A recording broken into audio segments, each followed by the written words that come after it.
sentiment profond d'appartenir à une même famille culturelle, même famille ethnologique, je dirais. Michel de Chazeau, un visage, une voix, une mémoire.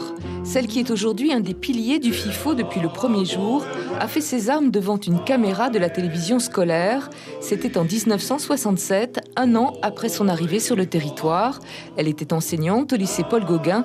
Sa diction et son aisance ont ensuite séduit les responsables de l'ORTF, où elle devient speakerine dans les années 70. Et puis en 1976, elle acquiert son statut de vedette avec son jeu. Avec une équipe de FR3 Tahiti. Taïru Atoru, qui oppose des élèves de collège et de lycée en direct, la culture polynésienne est enfin popularisée sur le petit écran. Elle ne quittera plus la télévision et la radio pendant plusieurs décennies. Elle rencontre les gens, les vrais, qui lui livrent leur vie et leurs traditions en toute confiance. Côté mer, côté montagne, rencontres, c'était hier, ces émissions font d'elle un personnage incontournable du patrimoine polynésien. Et puis en 2004, avec sa complice, réalisatrice Ina Sylvain, elle est chargée par Wallace Cotra de choisir les titres, les thèmes et les images du premier FIFO. Un comité de sélection qu'elle ne quittera jamais. Elle est de toutes les éditions, par passion, bonheur et gratitude, avoue-t-elle.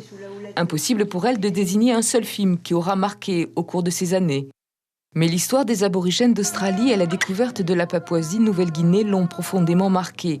Elle a vu ces documentaires comme des livres d'histoire, des albums de voyage, mais au-delà, comme une invitation à partager la vie des familles océaniennes.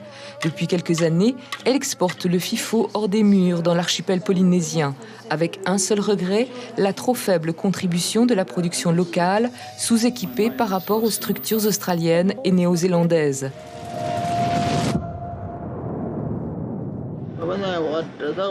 Quoi qu'il en soit, à 86 ans, Michel de Chazeau ne laissera à personne son fauteuil en salle de projection et espère bien le retrouver l'an prochain pour la 16e édition.